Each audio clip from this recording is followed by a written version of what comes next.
Well,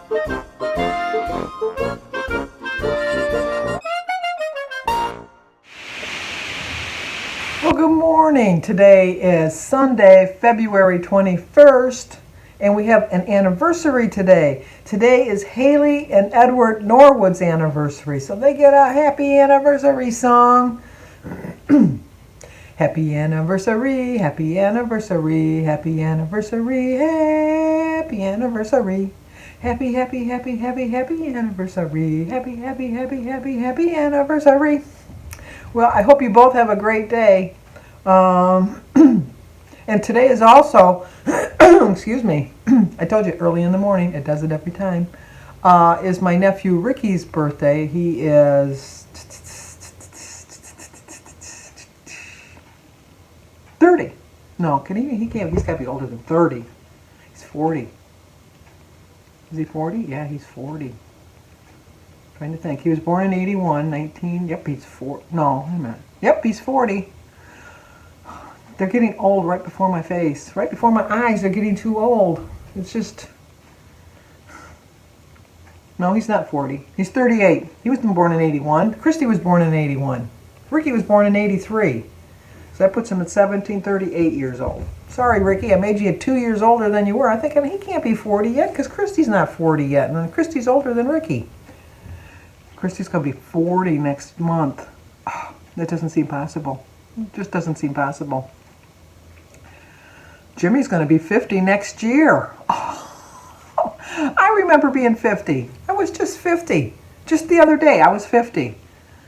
I can't believe that. I just can't even fathom that. I have a son, 50 years old. Some of the people I watch on YouTube, I could be their parents, which I know that. I know that in my mind. I know that realistically. But mentally, no, I don't feel like I'm 70, which is good, which is really, really good. Because I think that if you have a better mind frame of your age, because if you think you're old, you're going to be old. Like one of my favorite movies I've always told you was Marty, and the one aunt that was living with her son, and then they were moving her into Marty's house. She says, you know, I'm an old woman. I'm 54 years old. And she looked 80. I thought, oh my gosh. Aunt B, look up how old Aunt B was during, I think she was in her late 50s, early 60s in the Andy Griffith Show. We just, remember at 40 you were supposed to start taking Geritol for tired blood. Oh my gosh. It's just, I really do think that the more the time goes by, the older you get, the younger you get, as far as the way you dress, the way you act, the way you feel. Because I think that, I remember my mother never wore slacks. My mother always wore a dress. And then just one day, she just decided. Because it was just, women didn't wear slacks. Unless they were just around the house. They never went out to shopping or anything like that without a dress on or a skirt or something. But I think probably in the 70s, I think like maybe the late 60s, early 70s, it started to change. But I do know that I do find, and maybe it's just me getting old, I don't know. But, and I'm sure that my kids will have the same experience with their kids, but I just think that the kids nowadays are just missing out on so much. It's sad in a way. I mean, we could not lock our doors. You know, we would go to bed and not worry about locking our doors. We would have the kids, we would have to be home by when the street lights were on. We could walk to school, whether we were in groups or just by ourselves. We didn't call somebody up for a play date. We just went over there, and if they were home, we got to play. If they weren't home, we went home. But I mean, it took some time up. We very rarely spent time in the house unless it was raining or it was snowing so bad that you couldn't go out because it was dangerous. Nowadays, they just sit there with their Xboxes and their PlayStations and all of that good stuff, and they don't get out. They're not. I mean, in my neighborhood, there's lots of basketball hoops in their driveways. I very rarely see anybody out there playing basketball. When my kids were growing up, every night after dinner, we went outside and played horse, which is, I'm sure you all know, it's like you made a rounded thing to make the baskets. You got an H and O and R, S and E, and then you won. And I played basketball with my kids in the driveway. It's just, I don't know. It's just different, I guess, nowadays. It's sad, but then, you know, this is their new normal. I mean, it's just, and I never understood how back then we could afford, I had a gym class every single day of the week. We had art twice a week, and we had music twice a week, and then once a week we had auditorium, which was, we would go to the class and we would learn how to make speeches or debate or like a show and tell, do a little play. It was different, and there seemed to be money for that then. There really was. I don't know why it's so much. And I'm thinking, as far as the pay scale for the teachers, I'm sure they got paid on the same scale that teachers got paid now, which is not enough, because I just think that we overpay our athletes and our politicians and people that aren't really that important in our everyday daily life. I mean, I know politicians used to be important for our everyday daily life, but now they're just strictly for their own party, whether they're a Democrat or a Republican. They never seem to want to compromise, which is another thing we learned in auditorium classes, how to compromise. I mean, just different things, different life skills that we learned. And it's just sad now that we pay a movie star $20 million to do like 3 months' work to do a movie. And then we're going to only pay a teacher maybe $40,000, $50,000 a year to teach our future. I don't get it. I just don't get it.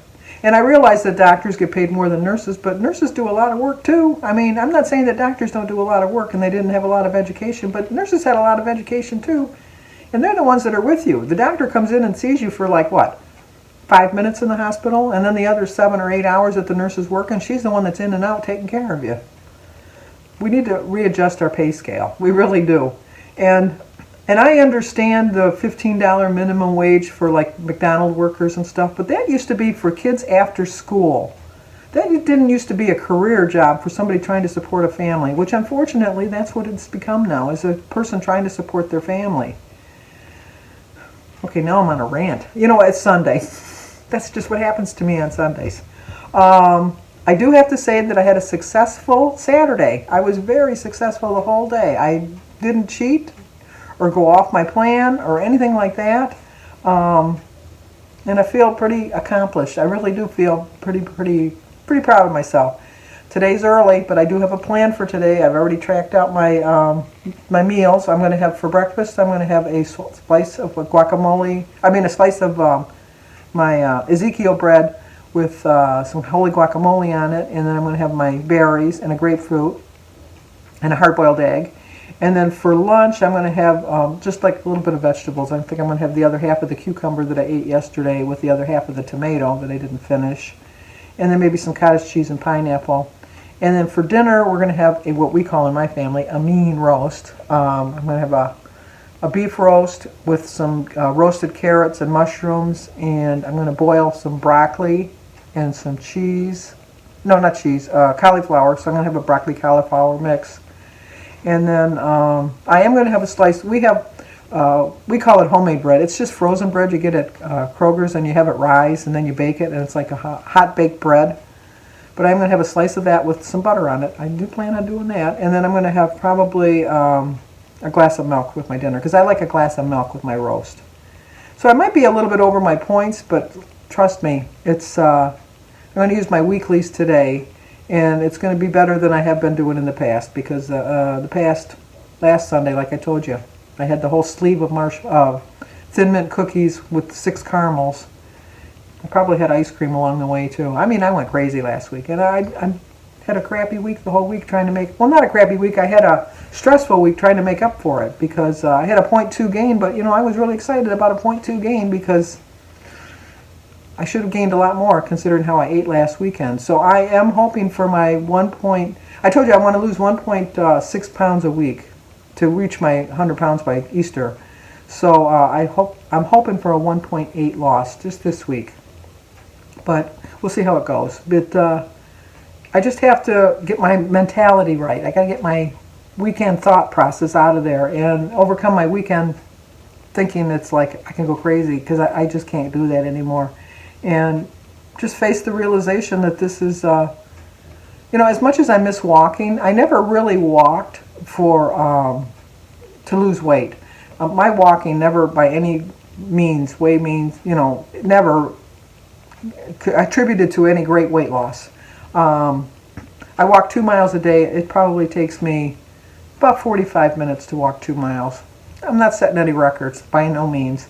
But it was like a mental thing for me, because when I got up in the morning, rather than laying my big old luggy body in the bed, playing games on my phone, reading news alerts, checking my emails and stuff like that, I got up and I went for a walk, and that started my day off. It had my mental thought process working for me that today's the day, we're gonna do it, because after you did that, and like I said, I felt better.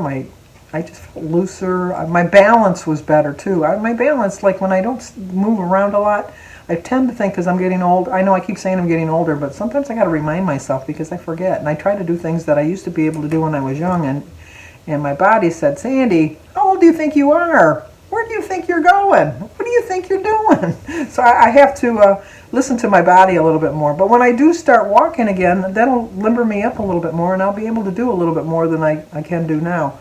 I do tend to sit in a chair a little bit too long than I do when I'm walking. Am I tracking? I track on my watch. I pay a little bit more attention to how many steps I'm getting in. And I should join a challenge with my son Danny, because my son Danny he's on a new weight loss kick, and he's lost, I think, 45 pounds. It gets me that men can lose it so much faster.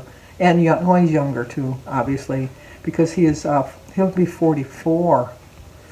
How can I have a son that's 44? I'm 44. That doesn't seem possible. He's going to be 44 in April.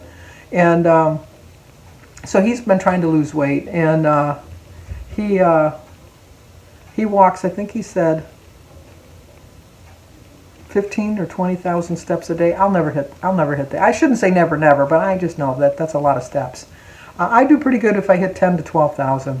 But when in the winter, I'm lucky to hit 5,000 or 6,000. So those $4,000 or $5,000 make a difference on how I'm feeling. So anyway, I'm going to do that. And then Jimmy is still continuing on his weight loss. I told you he's lost, I think he said 85 pounds. So he's doing really well. But I have to get my fresh mindset in the morning. My mental capacity is working a little bit harder to get me on my challenge. Oh, I just noticed I don't match today. I gotta go switch my watch band. I just put the watch on and didn't realize it. Jim for Christmas got me an Apple Watch, and then he got me I think it's 15 different colors, because he knows I like to match. And I should have switched my glasses to my pink reddish ones. Oh, I'm just all discombobulated today. It just looks like it, doesn't it? So, anyway, I'm on my road to success. I really am. I really feel that this is going to be a good Lenten practice for me. I am trying to think of some other different ways spiritually that I'm fasting that I'm not sharing with you, but I am spiritually fasting on things too. And or doing like a penance, a spiritual penance, I should say. But those are for me personally. I don't feel comfortable enough to share them with you. But and I share everything with you. But some things I like to keep to myself, and I'm sure you understand. So I lost my voice there for a minute. Oh, Jim scared Jim and I, or Danny and I last night, because Danny had stopped by. And he stayed physically distant. He stayed way over to the side. We disinfected I feel so bad. It's my own family, but I'm disinfecting when he leaves. But he stayed way far away from us. But anyway, Jim was drinking a Diet Pepsi, and he swallowed it too fast, and it got caught in his throat, and he started gurgling, and then he started choking, and then he was foaming the cola in his mouth, and it was all dripping out, and he couldn't catch his breath, and he scared me so bad. Oh my God. And then Danny jumped up and Jim went like that because he didn't want him to come close. He said, okay, So he was fine after that. So then Danny just stayed for maybe 15 or 20 minutes. He didn't stay very long. And then he said, you sure you're okay? And Dad says, no, I just swallowed too fast. It's not a big deal. And he said, oh, okay. So then he left. And then Jim said, I think I'm just going to have a bowl of Rice Krispies, because I don't make dinners on Saturday nights. I had a salad with that chicken I told you. So Jim had a bowl of Rice Krispies, and we were watching something. I forget what we were watching. And does he not start to choke again on the Rice Krispies? And I says, oh my gosh, you need to stop eating. You're scaring the crap out of me. And I didn't say crap though. So you're scared. And this one was really bad. And it scared him even. And he said he had got a Rice Krispie stuck in his throat. And at the same time he was swallowing the other Rice Krispies, he was trying to bring up the Rice Krispie that was in his throat. And then they kind of collided together. I said, don't do that again. So, an exciting Saturday night here. If we can't go out and do the town, Jim's going to give me my excitement here in the living room of the house. So, anyway, if you're new to my channel, please subscribe, leave a comment, hit that like button, and share it if you think somebody might like to see it. Always stay safe, and I will talk to you guys tomorrow.